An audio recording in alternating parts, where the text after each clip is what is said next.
मित्रांनो good morning. चला सकाळ झाली आणि आपण आता निलंग्यामध्ये आहे. हे पाहतोय निलंग्यामध्ये इथं बस डेपो आहे पाठीमागं आणि महाराजांचं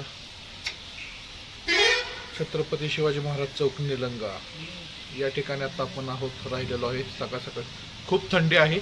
आता आपण आवरून जाणार आहोत आपल्या लोकेशनला. तर चला आवरूया आपण. तर गुड मॉर्निंग.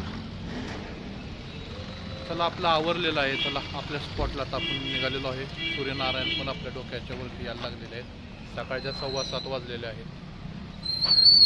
चला. तर ही सकाळ सकाळी कडाक्याची थंडी जबरदस्त पडलेली आहे. आम्ही पुढे एका शुगर फॅक्टरीजवळ थांबलो आणि मस्तपैकी घसा गरम करून घेतला. चहा पिलो पहिलं. फार थंडी आहे. त्यानंतर पोचलो आम्ही मोरे सरांच्या इथं आणि आम्ही घरात नाही बसलो. आम्ही घराच्या बाहेर बसलो कारण उन्हाला थंडी भरपूर होती. त्याच्यानंतर शेतकरी जमा झाले होते.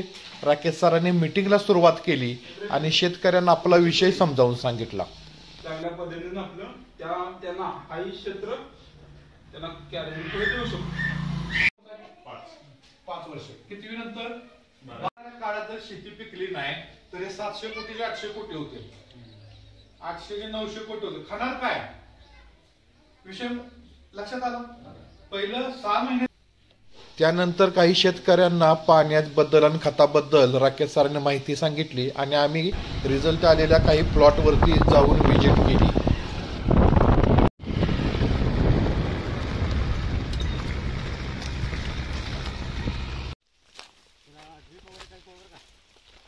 हे बघा आता आम्ही या तुरीतून कसं आहे हे असं प्लॉट व्हिजिटला जावं लागतं. मग कपड्याची पर्वा करून चालत नाहीये.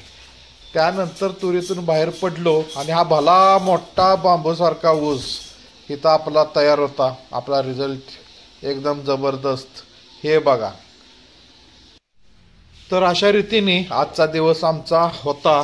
तर तुम्हाला देखील तुमच्या गावामध्ये शेतकरी मीटिंग हवी असेल आणि काही माहिती हवी असेल तर तुम्ही आवर्जून आम्हाला सांगू शकता. तोपर्यंत धन्यवाद. पण आता इथून खरा प्रवास होतो थंडीचा. मित्रांनो नमस्कार. रात्रीच्या 9:45 वाजलेले आहेत आणि आता शेतकरी मीटिंग संपवून आम्ही आता निलंगा रोडवर निघालेलो आहे. आता आम्ही कर्नाटकच्या बाउंड्रीवरती आहे पाक आपल्या आणि इतकी भयंकर थंडी पडलेली आहे इकडे. जवळपास आता ना 17 डिग्रीपर्यंत टेम्परेचर इथं दाखवत आहे. तर आता इथं बसलो तर भरपूर गार आहे. माझ्याबरोबर राकेश सर आहेत.